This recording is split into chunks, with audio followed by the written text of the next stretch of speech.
Hi there, artists. I'm going to show you how you can make a pickup truck in a fall scene. And this project, it's not put together yet, but it sort of has two components. So I'm going to do the background first, and then I'm going to show you some of the truck tips. So for the background, you'll need, I used a light gray piece of paper, but I'm sure that you can use other things. Let me set those aside. You are going to, of course, need a paint setup. So water, tempera, towel. The first thing we do is always the same. We write down our name. For this project, I like to use, I'm just going to start going for it. I think a lot of the times we're annoyed by the black paint that we have here because it's not very good. It's not very opaque. It's kind of wishy-washy, and you have to paint a lot of layers. For this project, that's an advantage because I don't want it to be black. I'm just kind of laying it down. It doesn't even have to be super tidy. I mean, it's okay if some spots look more black than others. Go to the edge. You'll have to wash your table or use a messy mat. Then I'm going to use the same paint on my brush, and I'm going to put some background trees.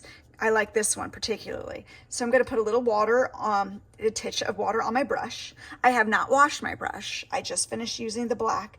And so I should have just like almost just wet paper. And I make a capital Y. After you make a capital Y, put a couple branches on it. The branches always go up and out like a capital Y. All right, I do need a little bit more black paint, so I'm going to put just a little bit on my paper, try to wipe some off on my road or ground or whatever you want to look at it. And again, it's almost like a clean paintbrush. It's just a little wet. I haven't washed it, so there's like a scotch of black paint on it. I want these to look like faded trees in the background. All right. After you do a couple, then you can do the same technique, but I'm switching to the brown paint. All right. Go drop your tree a little bit lower, start at the bottom, always start at the bottom and work your way up and make yourself a capital Y, keeping your paintbrush on your tippy toes. You can always thicken the bottom. If the brush is too thick, like mine is pretty thick, you can always drop sizes to a smaller one. Put a couple other branches. Don't go branch crazy. You can also draw it with a pencil if that helps you. All right.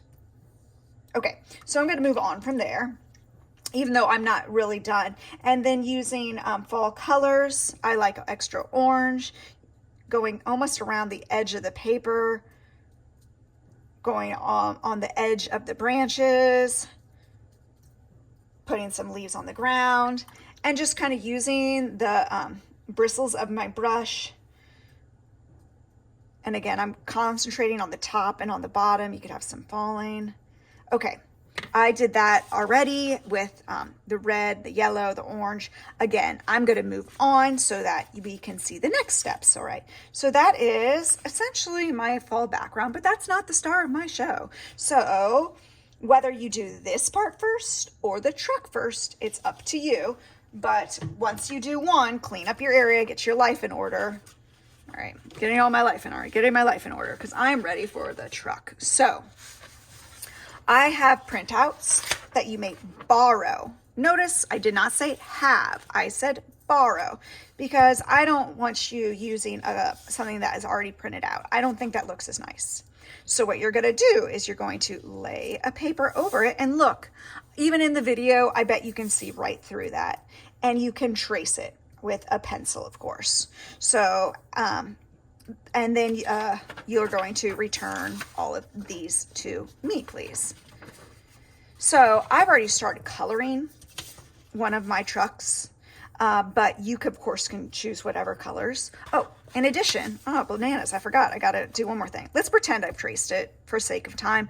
I'm going to draw a pumpkin in the middle of this truck, all right? Just like I did here. Again, you don't have to do this, but this is how I did it. I did a big arch and another arch, almost like it'd be a heart, but it's just the top of the heart. And then I added a stem. Going from the center of the heart, I'm making a few more arch lines. And that is essentially how I made my pumpkin. All right, now I'm going back to this one. So I've already started coloring this one, and I want to point out a few things because I'm not doing all of this one because, hello, it would take me forever. So this is the first step I did. I found the colors that I would like, and I traced every pencil line pressing dark. I did that on the truck, and you could see I did that on some of the pumpkins. Next, I used that same color, and I lightly went over the whole space. That's step 2. So first I traced, then I colored in with the same color. Maybe that is where some of you stop and you're like, that is as good as I am going to be able to do right now. Then though, I leveled up. Then I took that same color and I started adding what is called value or shading.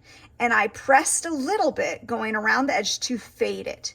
So you can see I did that a little bit on this pumpkin too, where I press a little bit to add some. Here, let me do it on this one so you can see. To make it a little more advanced, I'm pressing medium dark and I'm adding more. Let me switch. I've got 2 reds because it's more interesting when you have more colors. Maybe I should bring those down so you can see them. So that's the colors I've been using. And I'm layering colors, all right? Then I went even more advanced. This is not my best work, folks. I'm nervous, I'm on the camera. But I did something called burnishing, which you usually do with a white colored pencil. I can't find mine, so I found the next lightest one. And I really pressed it hard over everything, and it really makes it nice. Do you see that area? Do you see how much better this area is than like this area? Well, this pencil was the what let me do that, is because I pressed really hard over everything, going back and forth. And I went slower than I'm going right now, and I took more time too.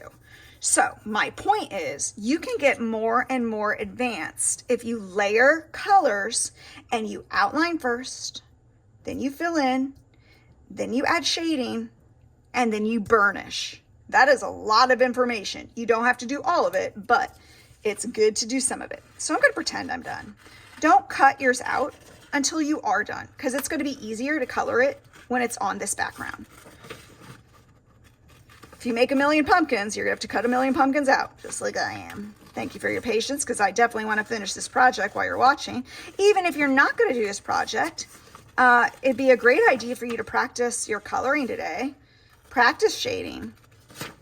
Shading, again, goes when you're going from pressing dark to light. We'll be practicing that more too if we haven't already, because that is the key to good coloring. So if you're ever like, wow, Miss Langdon is so good at her coloring, it's because I'm taking my time and I'm layering colors, I'm adding value, and I do that for everything. Even if it gets tiring, even if I get bored, I do that to persevere. I persist. I don't give up, even when things get boring or hard. I do it because it's the right thing to do for my art. All right. Probably cut that out a little better, but for sake of time. Ooh, look at my truck.